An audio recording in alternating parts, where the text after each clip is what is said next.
Buyer showings fell 11.2% from last week, while new purchase contracts fell 9.6%. It's Friday, December 20th, 2024. I'm Kimberly Barton, broker-owner of Kinetic Realty. This is the weekly Maryland Eastern Shore Report.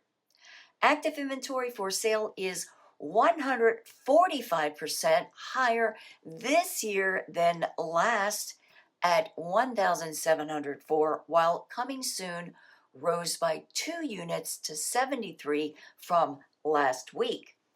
New contracts fell to 116 going under contract in 37 days.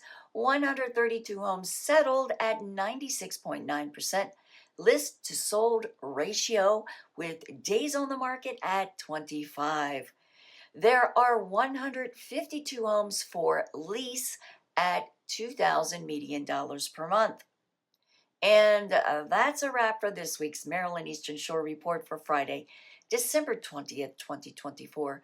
Thanks so much for tuning in. Enjoy your holidays. I'll see you next Friday.